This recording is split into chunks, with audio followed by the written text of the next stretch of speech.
Okay, is God a liability or a blessing? Now, what I mean by that is, and I know it's kind of playing with fire, but I know this is always in the back of our minds, especially as new believers, because I have known Christians throughout the years, many, many, many, who came to Christ and they simply faded away. Okay? Matter of fact, I would say most people who come to Christ fade away. They have like that honeymoon period, and like for the first year, they're like Jesus, church, got bumper stickers on their cars, and then you never see them again. They're back into their old life. Well, there's an answer to that, and it's twofold. Okay? Number one, they truly never got saved. Or number two, they did, but it just fell on stony ground, and the cares of this world became more important, and they faded away. So, with that said, what are some of the honest pros and cons, if there are any, to being a follower of Christ? Now, I know we have some here who are listening, who have been Christians for a long time, those who are new, those who are in between. And I want you to give me what are some things that you lost because you came to Christ, and what are some things that you have gained? And before we start taking those questions, I want to share this because remember this, people. The enemy of God, he's always whispering in our ears. And he loves to say one thing: come back. Okay? He hates that he lost you. And the only thing he has in his arsenal to get you back is to remind you of all that you're missing. Okay? All that you're missing. And I'm going to read a scripture that we read Sunday morning in the book of Exodus 17, chapter 17, verse 3, when God rescued his people out of Egypt, delivered them from a bad place, but when they went to where God was sending them, the first thing they did was complain and want to go back. Verse 3 of Exodus 17, and the people thirsted there for water, and the people murmured against Moses and said, wherefore is this that you have brought us up out of Egypt to kill us and our children and our cattle with thirst? Meaning, you know what? We might have been slaves in Egypt, but at least we had food, water, and shelter. And it's interesting. Uh, it's interesting that God's people, Israel, though they were slaves, uh, they were happy to some degree in their slavery, because you know what? There's something said about um, being locked in somewhere. It gives you an excuse not to leave it, and you can say, "Well, at least I didn't have this problem. At least I wasn't wandering in the wilderness following this God that I can't see." Okay? Sometimes people like to be chained. People like to be tied down. So they have an excuse. Well, this is my life. You know, that's just the way it is. Also, an interesting account in the book of Genesis, chapter 19. You know, for those of you who don't know the story, Sodom and Gomorrah, really bad place, bad stuff going on, really nasty. But there were some believers living there, and we know Lot and his wife and his daughters were there. And God told them, listen, this place you're living is really bad, and I'm going to have to destroy it because no one is following me. They're getting more and more disgusting and perverted. But I'm giving you a heads up.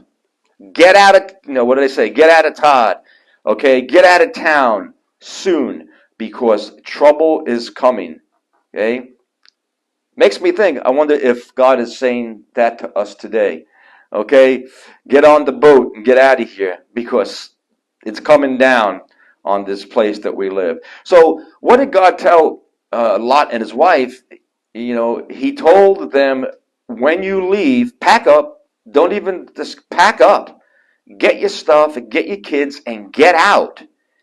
And he said, interesting, don't look back. Don't look back. Now, some of you may know the story. Just as they're on the outskirts of the town, okay, Lot's wife, that's all we know. She's called Lot's wife. I don't know if we have her name, poor lady. But she could not help it. She had to look back as the place was being destroyed. And you have to ask yourself, why did she want to look back? Well, it might have been a bad place. It might have been an ugly place. It might have been a disgusting place, but it was her place. I'm sure she had neighbors. She had a normal, she was used to her comfort zone, right? She was used to the things she was used to, even though they might have been horrible. Like I've said before, why do people in relationships who are in a bad relationship, why do they leave that relationship? They know they got to get out, but they miss it and they want to get back in again. And if they don't get back into that relationship, they find one that is just as bad or even worse. Well, God says don't look back because it's a lie.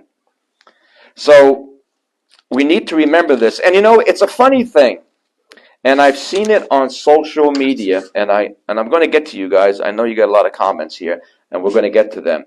But you know what's interesting, and you tell me if I'm wrong, because I'm guilty of it too. You see on social media, because everything is so bad today in the world, 2022, all of us are posting things about when we were kids. Man, when I was a kid, man, that's how we rolled. The stuff that we did, it was so much fun. But it's also a danger because we tend to say, yeah, I shouldn't have been doing that, but boy, was it fun. Okay? Boy, was it fun. And the enemy has a way, and our mind too, to always make us believe that when we were younger, we lived in an amazing, blissful time of never-ending parties and laughter. It was just one big party every day. We got up, we were laughing, and the question is, really? Is that really what our life was back then? One party after another, it was just so happy. You've never been happier. Because if I'm honest with myself, I remember a lot of nights driving home with my head hanging out the window. I remember one New Year's Eve puking out the window and it froze all on the side of my best bud's car, coming home sick as a dog. We had some good times back then. See, it's a dangerous thing, people. And the enemy always wants you to go, so what do you got now? Is your life that much better? Remember the fun we had together. And that plays on our psyche. Okay? Now, I have two scriptures that we're going to close with, but before we get there, okay, I want to ask you guys, and I think we just saw one already. Oh, I see Fernando's here. Marion, what did she say? I don't see that I lost as much as I see I had to let go of. That would be people in a Christian part of my life. So I think I saw somebody else. Dawn said from Florida, she lost nothing that she misses. Charlene says, friends. Okay, so let's just go with a couple of things. What are some things, people, that you lost because you began to follow Christ, and what have you gained? Teresa, she says, lost family and friends, gained peace and wisdom, and new friends who are believers. Okay, absolutely. We can attest to that. Anybody else? Is there anything that you can't do as a believer that you say, boy, if I could just do this now, I would be so much happier? Okay? Uh, because you know what? We might be ashamed to say it, and probably in the dark recesses of our minds, there are some things. I know there's some things that pop up in my dark mind. Uh, I'd like to do that one more time. Did you ever have that thought? I had that thought that, I'd like to go back to a certain time and relive that moment, but then realize it wasn't a really good moment, and it was probably a disgusting moment. Why would I want to go back to that moment?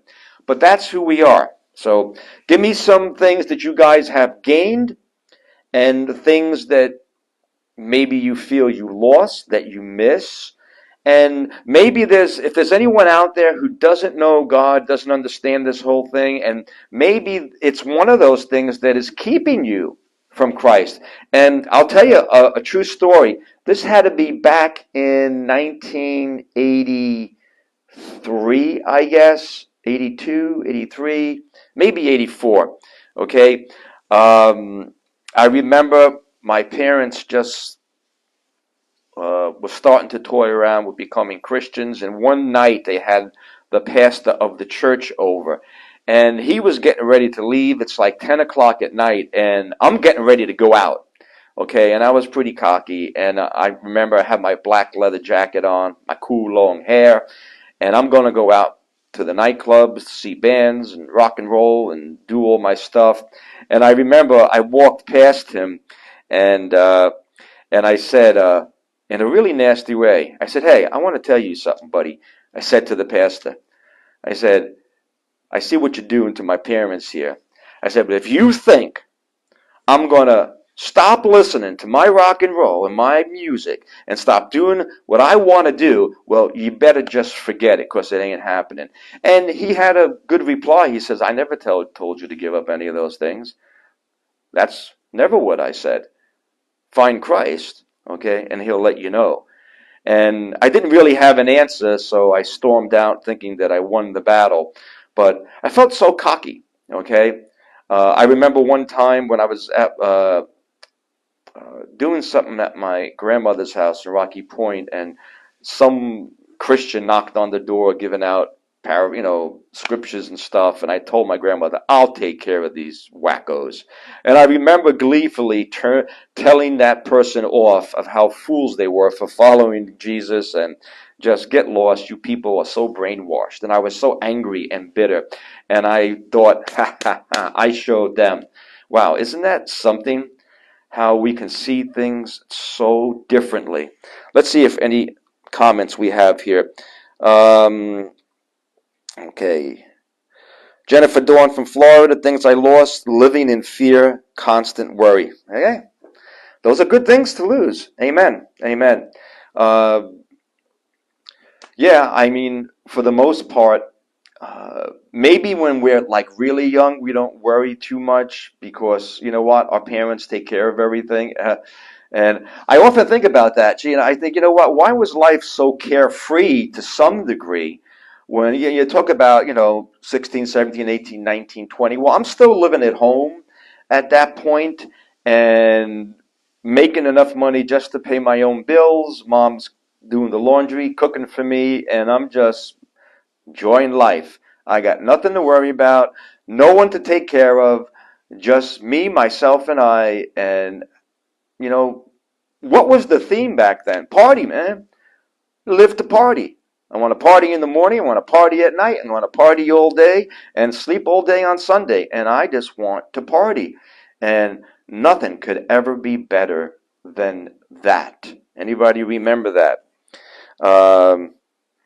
Okay, one person said, I was living with and in love with but God first.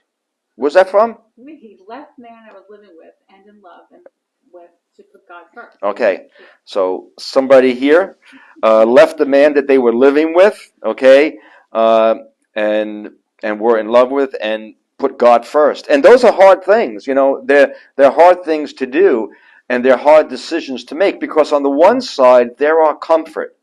Right? It's hard to leave something, even if it's bad for you. And this is a true thing. If you check out the psychology of people who go to prison, people who are in prison for a long, long time, many of them, when they come out, they'd rather be back in. Okay, we're talking about 20, 30-year people, because they realize they have no responsibilities. They come out on the world, they got to work, they have to find a place to live. But there, you know what? They knew every morning, every lunch, every dinner, they had food, they had clothes, they had a place to sleep, and they were responsible for nothing. Isn't that interesting how we can deceive ourselves, locked up in prison, but happy there? and actually want to go back. They like the routine that someone tells them what to do. Isn't that interesting that we hate when people tell us what to do, but we also like it? We also like it. Okay? Interesting thing, over the years, I've spoken to many people from different churches, and I'm always curious about why people go to one church and other people go to another church. And I'm amazed that the people who go to churches where there are tons of people, they tend to stay because and I thought this was bizarre. They like it that the pastor tells them everything they need to do. He tells them what they can't do, what they should do, what to give, what to think, what to say, where to go, and they like that. And I thought, really? That's what you liked about that church? Because I don't tell people to do anything. Maybe I'm wrong. But it's interesting. People like it when they don't have to think for themselves.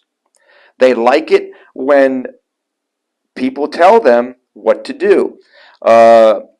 Rich in Florida says, the pro to living with Christ is you have the ability to discern truth from the lies of this world. Absolutely. You look around, people are easily led. We are, I mean, what do they say? How do you know the difference between the truth and a conspiracy? About 6 months. Okay, because we're learning that so many things that they say we can't talk about because it's a conspiracy theory, they end up being truth. So many things that we said, oh, you can't think that, is actually been really what's happening. And that's one of the things that God gives us. It's discernment. Discernment to know good from evil. Because most Christians that I know, not all, some are still delusional, but most Bible-believing Christians who are deep into the Word, they are not with their heads in the sand. They are the most in tune, on alert, antennas up, circumspectly watching everything around them, and yet in peace because they know that God said these things must be, and my God is in control, and I'm going to be okay. And that's what we never had before. We never had that. The thing that brought us joy was, being not sober, being let loose of our senses because we didn't want to have to deal with them. Okay? Jennifer Paz says, lost friends but gained the CBC family. Oh, that's nice. Thank you. I was baptized and I'm a child of God learning more of the Bible. Amen.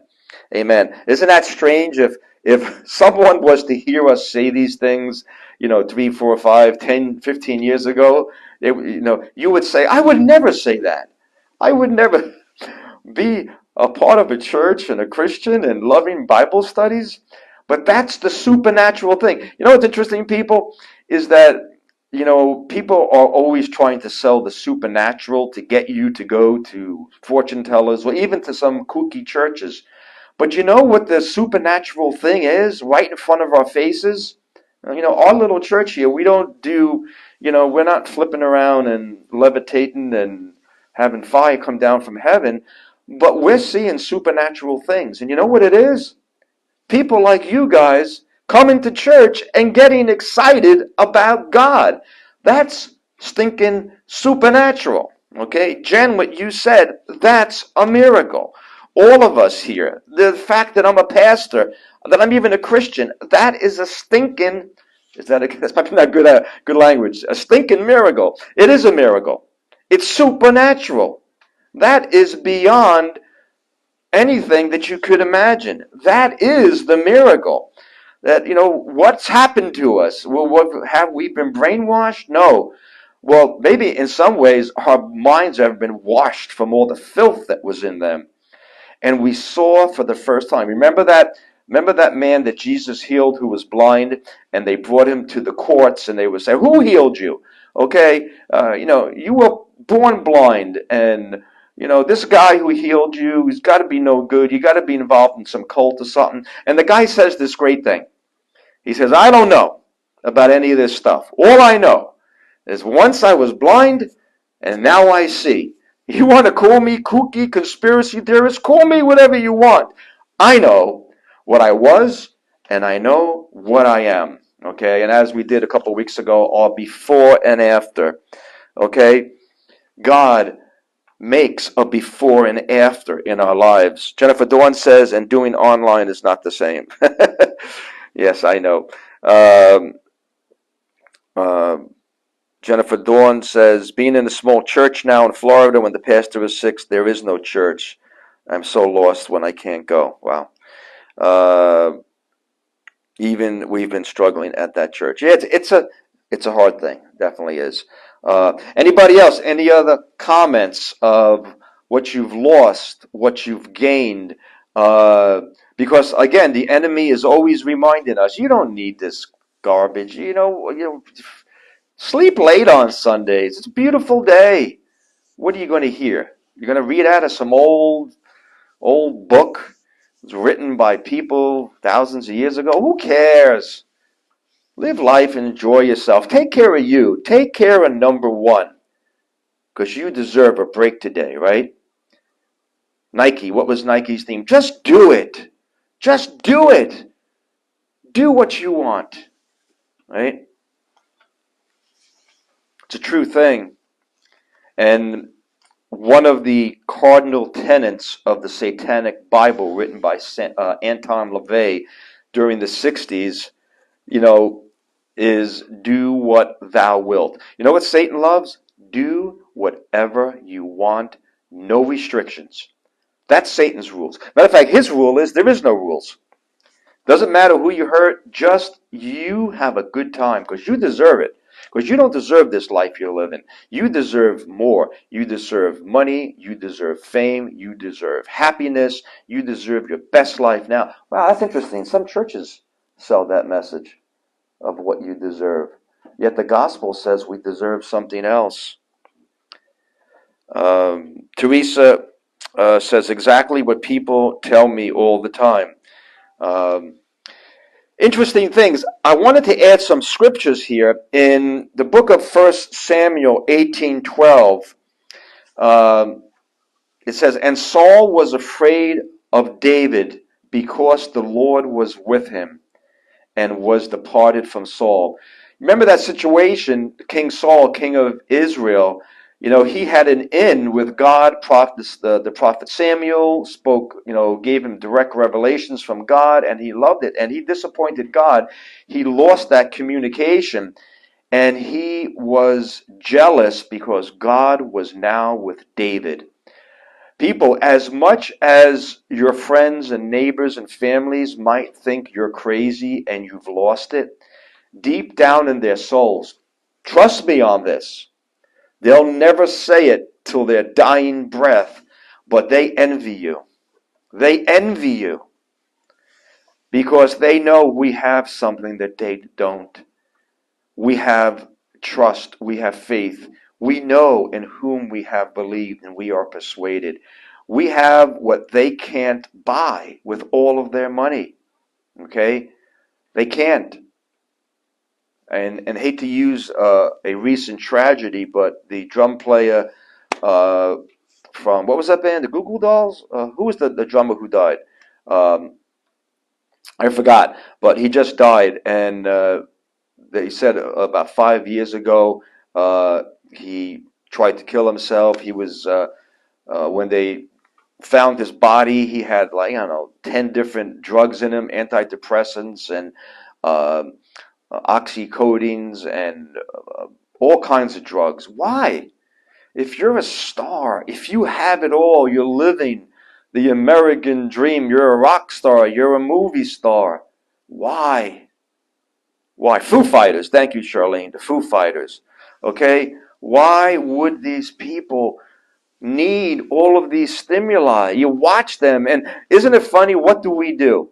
We watch these people and we go, oh, wow, I want to be on that stage. I know I did my whole life. Okay? I wanted so bad to have that fame. You know why? Because I wanted to be loved by people and get paid for it at the same time and do what I like and have people worship me and want to touch me and want to be with me. I mean, secretly, isn't that what we all want? But the enemy gives us a counterfeit. It's a counterfeit, right? Remember in the garden, remember what the enemy said. Why don't you go eat that fruit? It's great. It's beautiful.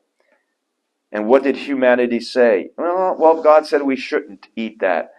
And the enemy says, oh, he's just lying to you. He knows if you play with that, you're going to be just like him. You're going to be a God knowing good and evil. Do it. It's good. You can see it's good. What has he given you here? Walking around naked in the garden, having everything you could ever imagine given to you. Peace, safety, no mosquitoes, right? No poison ivy. Walking with the Creator. We don't want that. But we'd give it up for that piece of fruit, wouldn't we? Wouldn't we?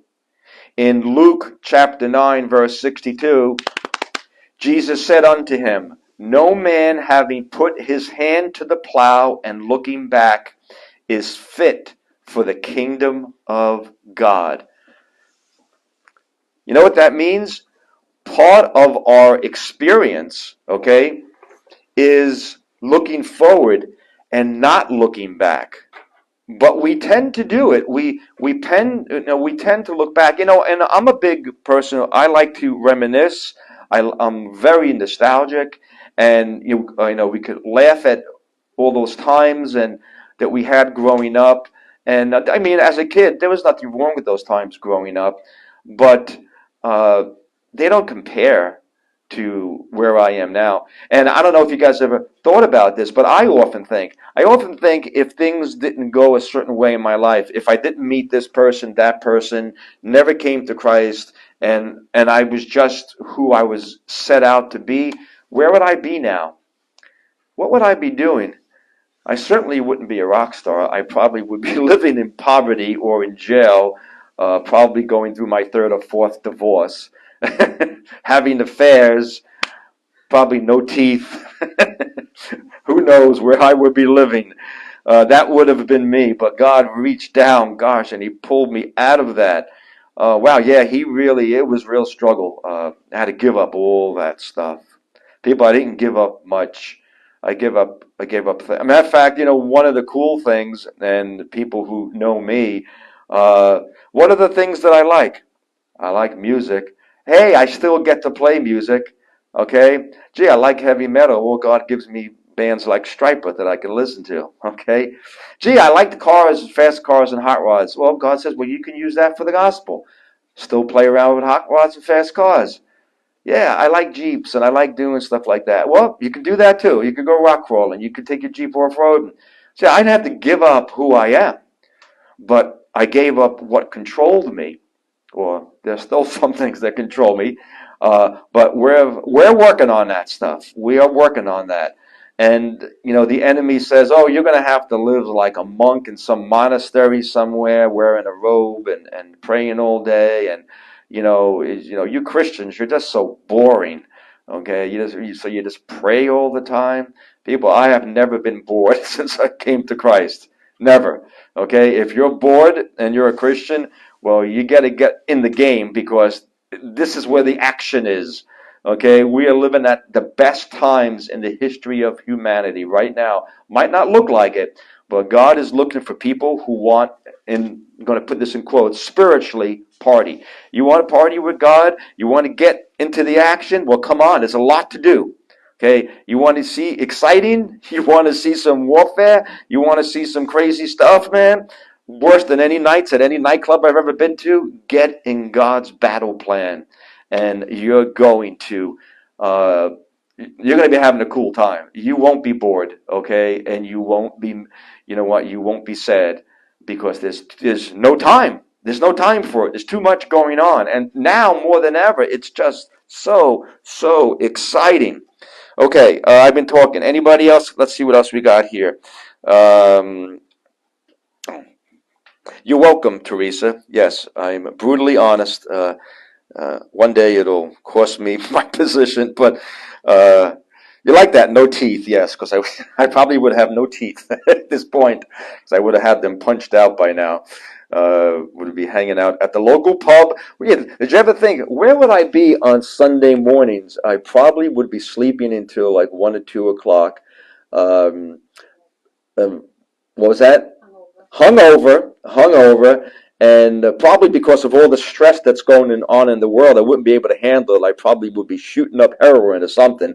I wouldn't be a good person. I know me. Me left alone, I would have been all over the place. I probably would have had 6 affairs already. I would have had kids planted all over the country. Would have been a bad thing. Would have been a bad thing. I needed God so desperately, so desperately. And I don't miss a thing because there's really nothing to miss. What do I miss? Okay. One of the strangest things and I've shared this before. I remember when I first came to Christ, and I was still hanging out with all of my cool buds and friends, and going to parties and concerts, stuff like that, and getting stoned and stuff like that, and smoking pot and drinking. And I remember the first time I started going out, doing what everybody did, and I didn't partake. I just sat in the car with back in the day, you had these cars. We had like 20 guys squeezed into a car, put music behind your ears, blasting and passing the joint around, and got beers and vodka and all kinds of crazy stuff. I remember, going somewhere around a fire pit, and it was the first time I ever watched it from the outside because I wasn't, joint come around, I just pass it to the next guy, and I said, "This isn't what I look like." And I saw myself how crazy my friends were, and it wasn't impressive. It was very sad. And I go, I've never seen it from this side. These are very sad people, and my heart breaks for them. Okay? Sally says we have a peace that surpasses all understanding. That's right. Actually, Rich in Florida. Oh, Rich from Florida says that we have a peace that surpasses all understanding. That's what God promises. And what does He mean by that? A peace that passes understanding. It means we're happy. I'm here tonight. We have Sally and team member Rich is here, and we're working on the show. We got a crew. We're going to be interviewing Tim in a little while from Striper, and I mean, the world's on fire. Threats of nuclear war and a new COVID variant, and borders are shut down, are opened, and crime is on their eyes, and we're excited. Okay, we could look, and that's what that peace that passes understanding. Going, yeah, it's pretty crazy out there. Gas is getting high, and might be food. You know what? But my God is my Father. He's my Father. And Dad takes care of his children. He's the perfect. That's what we should do for Father's Day. God should get a Father's Day. He's the ultimate Father. He never gets Happy Father's Day, God. Yeah, that would be something to do because He is the ultimate Father. So, Happy Abba Father. yeah, Happy Abba Father, because you only get to call Him Abba Father, dear Father, is when you become His child. His child. Yeah, I know it's a crazy thing. But we're getting close to the end, but I want to show you guys something. Next week, we're going to have the guest with Timothy Gaines from Striper. But to get you excited, I'm going to drink this cup of coffee. And then after that, I have some props here that we're going to be using in a couple of weeks. Okay. Remember, this is a nut. Okay, this is a nut. In case you don't know what a nut is, it's going to have profound significance. And then we are going to be going through the cups. Okay, we're going to be going through the cups, people. We're going to give you a lesson on why you can't be happy without Christ. Okay, we're going to get this straightened out once and for all. Because you know what? We're all looking for these things. We're looking for love. Let's see what else we're looking for. We're looking for money. Maybe that'll give us happiness. We say, well, if I get a great job, wow, man, I'll be doing great. That's all I need. Okay? And when that doesn't work, we start looking for drugs. to numb us from all the depression that we have. Okay? And then we even try we try sobriety. Well, maybe I'll just clean up my act, stop drinking and drugging, then I'll be happy. I'll find that missing piece. Nope, you won't. Okay? You think maybe if I had a lot of friends, I don't know if you guys can see these cups, but it says friends on it. If I just had friends, I'm going to be okay. No, you won't. Because I bet you have friends right now and you're still not happy. Maybe if I had a lot of hobbies, okay? Well, that's fine if you can afford them, but what if you don't have those hobbies? Is that going to give you everlasting peace? How about sex? A lot of people want it. A lot of people paying for it. A lot of people thinking it's the end all of everything. If I just had the sex that I wanted, I would have everything. Won't do it, people. Even religion, the cup of religion. Okay, you think religion's going to give you your answers and your hopes? Not going to do it. Never going to find it. Never going to work. And then you'll say, well, love, if I just find love, someone to love, I'll be happy forever and ever. Well, that would mean that everybody that you know who's a couple and who's married are in total bliss because they found love. Well, no, they probably get a divorce. That's probably what happened because love alone isn't the answer. And then you say, well, if I'm just healthy, if I just don't get any of these sicknesses, I'll be happy. Well, I know a lot of people who have been able to keep away from the sicknesses. They're not happy. They're locked up, chained up, afraid. They're not living. They got no peace. Okay? We did love already. Anything else? Money. We think money's the answer. Money's pretty good. We need it to live. But if you had it all, would it be enough? Okay. So that's a little teaser. We're going to be going through those and the point that I'm trying to make. And we'll do that in 2 weeks. Anybody else? Jennifer from Florida says she wants coffee. Okay. Jesus and coffee. You can't go wrong. Rich says that, yes, God is a good, good Father. I love that song we did. If you guys listen to our study Sunday night on friends and why they're important, I love that song. I'm a friend of God. That's an oldie. I am a friend of God. He calls me friend. How cool is that? We all want friends. We want friends in high places. You want a friend in the highest place of existence? You could be a friend of God. Imagine how that would change your life, right? You know, God isn't a liability. He's a blessing. The enemy wants to make you think it's a liability. And probably all of your friends that think you have gone off the deep end think that God has ruined you. Okay? I have a dear friend of mine who has lost his son. His son wants nothing to do with him because the father came to Christ, and and the son lost all respect for his dad. Thought his dad was cool, and for some reason you can't be cool and be a Christian. I don't know why. I think you could be very cool. I think you can be very tough. It's a sad thing. I remember one time I had this thought, and we'll finish up these last 5 minutes. And if you have any comments or questions, people, I got my cool tablet here.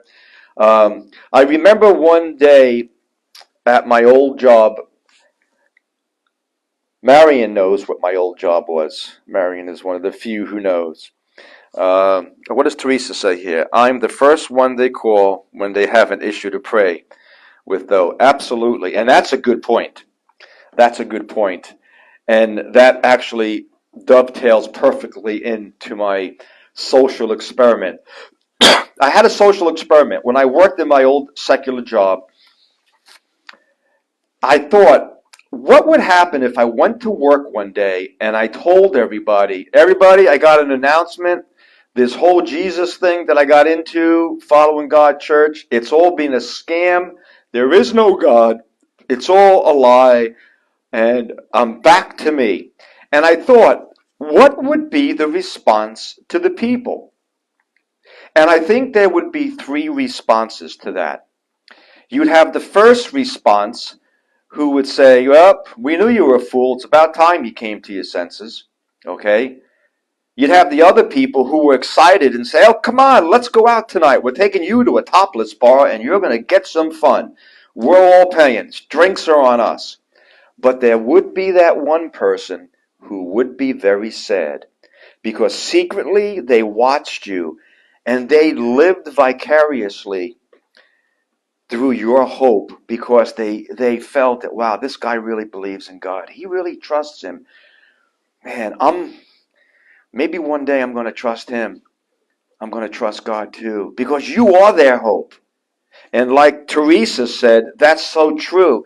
Even when I was at my job and people made fun at me and called me the religious guy, which I hated being called the religious guy because I'm not a religious person. But when trouble came, those people tracked me down quietly in the shop and say, "Hey, can I talk to you for a second?" I say, "Hey, what's up?"